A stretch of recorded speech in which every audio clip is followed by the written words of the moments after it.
Hey, you beautiful souls. I know it has been so long since I've actually recorded a video. Um, I think it was just hiding away from the 3D, which I'm sure all of you want to do as well. But I just felt a calling to kind of explain the transits that are happening right now. I know a lot of you that are signed on to the Be Mind Body Skin newsletter, you will get a newsletter where I do talk about energy updates every now and then. If not, I really just felt like a calling to do this video. And for me, like beauty, as you know, is connected to our thoughts. It's connected to our well-being. It's connected to, pretty much everything that we consider our reality. So if you think about the cosmos externally and internally, it's very important to create that harmony. But that being said, everything that happens in the cosmos affects us individually to the minutest level. I want to say to the cellular level. So having that understanding of the physical body and how the body is reacting within and kind of, responding to situations that are immediately around us. And also how these responses that we have to our 3D reality get affected by planetary transits. It's really very interesting. So there are a couple of important transits that I wanted to talk about. I'll start off with the moon. We just had a beautiful full moon in Aries, and that was, yesterday, day before yesterday, and it was a harvest moon. It was a beautiful full moon. And the interesting thing was that it was in Aries, where Mars was in Aries. Mars was is still going retrograde in Aries. So there was a lot of it was a beautiful moon. However, it was a lot about intense emotions. It was a lot about bringing out things that have been held back, but in almost like in a upset kind of way, in a way where there was a little bit of aggression with those emotions. They could have surfaced. It was almost a little volcanic full moon.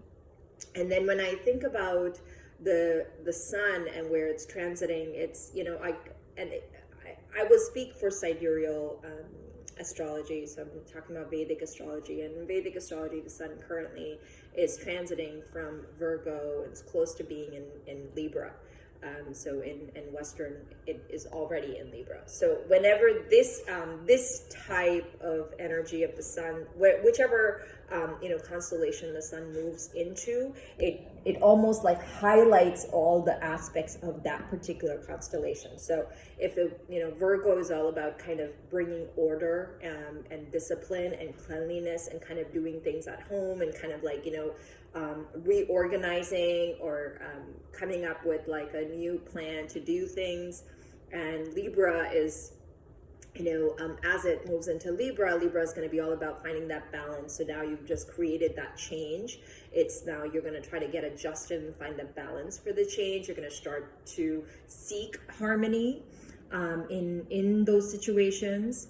So the sun and the moon are always, important transits that affect us in a day-to-day kind of situation, because they move so quickly. They move a lot faster than the other planets like Jupiter and Saturn that take years. They're far away from the Earth and they take years to transit around the Earth.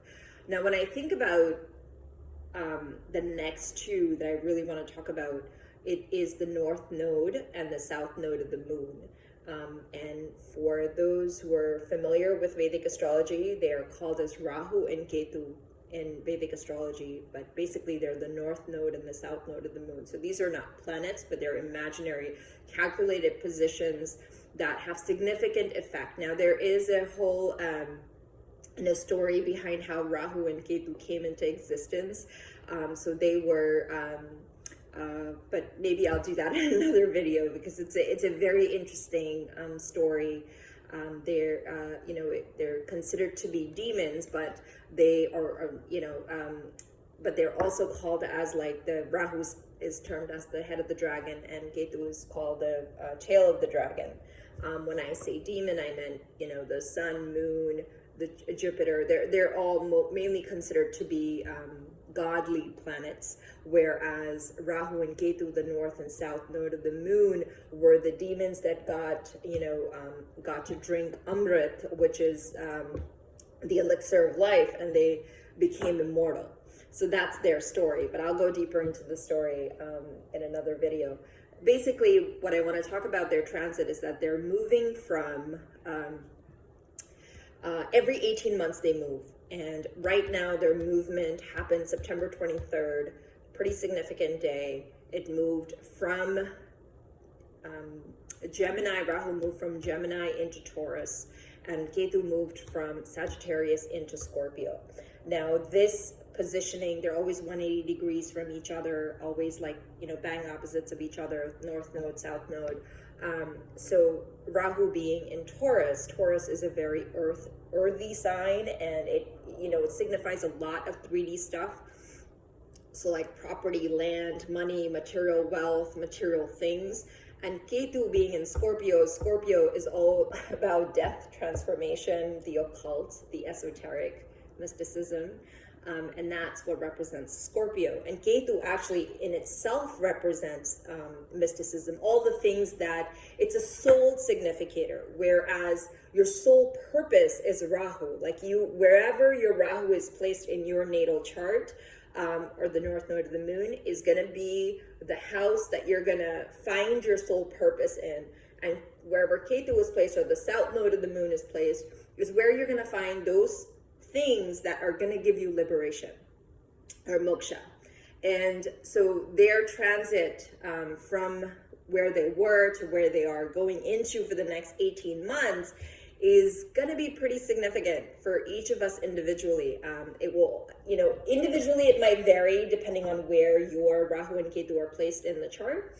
But overall, I feel for the collective, it would go deeper into which nakshatras they're moving into. So Vedic astrology has 27 nakshatras, which are the star. I like to think of them as the stars of the, like the constellations of the moon, like which constellations the moon travels into, which is not something that Western astrology has, but Vedic astrology goes deeper into nakshatras. And the nakshatra that Rahu is in right now is Mrigashira.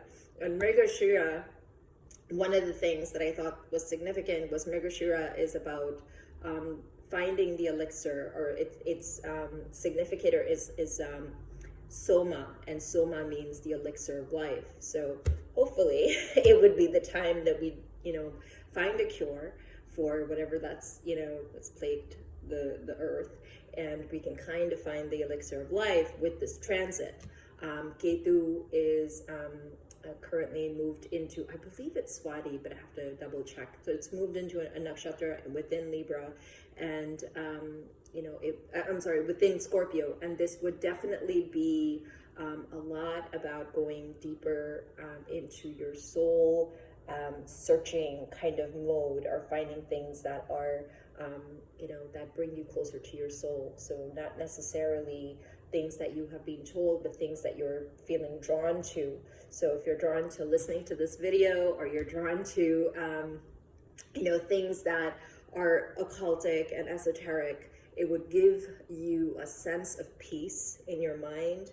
It will give you a sense of satisfaction, a sense of freedom to do those things. So if you want to know more about Rahu and Ketu, definitely check out our blogs on Be Mind Body Skin, because I know we just posted one for the fall season, and of course sign up for our newsletter, so that would help. So it's great to connect with you again. Thank you.